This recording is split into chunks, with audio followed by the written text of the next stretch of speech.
Electronic voting machine EVM के वोटों और voter verifiable paper audit trail VVPAT पर्चियों की 100% क्रॉस चेकिंग की मांग पर सुप्रीम कोर्ट ने अपना फैसला सुरक्षित रख लिया है।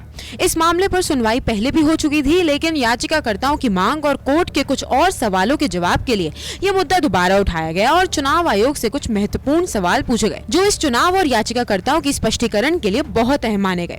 जस्टिस संजीव खन्ना और दीपांकर दत्ता की बेंच ने चुनाव आयोग से ये सवाल पूछे। पहला सवाल, माइक्रो कंट्रोलर ईवीएम सिस्टम के कंट्रोल यूनिट में होता है या वीवीपैट मशीन में? माइक्रो कंट्रोलर तीनों यूनिट में होता है। माइक्रो कंट्रोलर एक ही बार प्रोग्रामेबल होता है या उसे दोबारा प्रोग्राम कर सकते हैं। सबको सिर्फ एक बार प्रोग्राम किया जा सकता है। कंट्रोलर को बाहर से प्रभावित नहीं किया जा सकता, उसे बदला भी नहीं जा सकता। एक बार इस्तेमाल के बाद हम कंट्रोल चिप को नष्ट कर देते हैं। आपके पास कितने सिंबल लोडिंग यूनिट है? क्या उनकी संख्या बढ़ा सकते हैं? ईवीएम बनाने वाले दोनों पीएसयू के पास लगभग 4800 सिंबल लोडिंग यूनिट है। अगर जरूरत हो तो संख्या बढ़ाई जा सकती है। आप मतदान से जुड़ा डेटा 30 दिन सुरक्षित रखते हैं या 45 दिन तक? 45 दिन तक स्ट्रॉन्ग रूम में मशीनों और उनके आंकड़ों को सुरक्षित रखा जाता है। 46वें दिन हाईकोर्ट से पता करते हैं कि क्या किसी सीट को लेकर कोई चुनाव याचिका दाखिल हुई है। ऐसा होने पर वहां का आंकड़ा सुरक्षित रखते हैं। क्या ईवीएम की तीनों यूनिट की एक साथ सीलिंग होती है या कंट्रोल यूनिट और वीवीपैट को अलग रखा जाता है? चुनाव के बाद वीवीपैट को भी बाकी के साथ ही सील कर रखा जाता है। चुनाव से पहले भी जब मशीनों को मतदान के लिए कमीशन किया जाता है तब उनको साथ ही रखते हैं।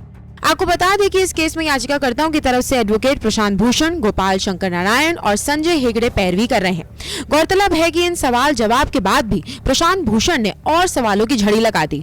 उनका कहना था वीवीपैट चिप प्रभावित भी की जा सकती है। इस पर जस्टिस खन्ना का कहना था चिप की फ्लैश मेमोरी 4 मेगाबाइट है। ये सॉफ्टवेयर नहीं सिंबल रखता है, ये प्रोग्राम नहीं सिर्फ इमेज फाइल होती है।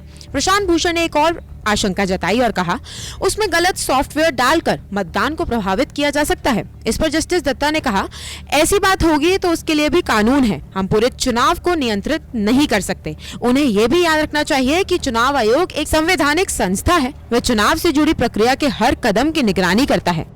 सुप्रीम कोर्ट ने याचिकाकर्ताओं को यह भी कहा कि उनकी विचारधारा को नहीं बदल सकते और सिर्फ शक के आधार पर सुप्रीम कोर्ट ऑर्डर जारी नहीं कर सकती। आपको बता दें कि देश में लोकसभा चुनावों की शुरुआत हो चुकी है और पहले फेज की वोटिंग 19 अप्रैल को हो चुकी है।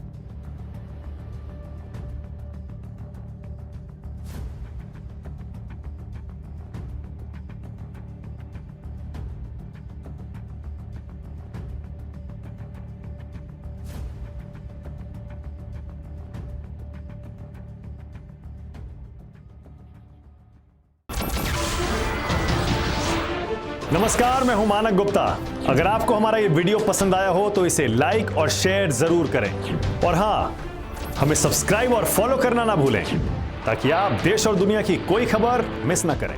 तो जुड़े रहिए हमारे साथ और देखते रहिए न्यूज़ 24।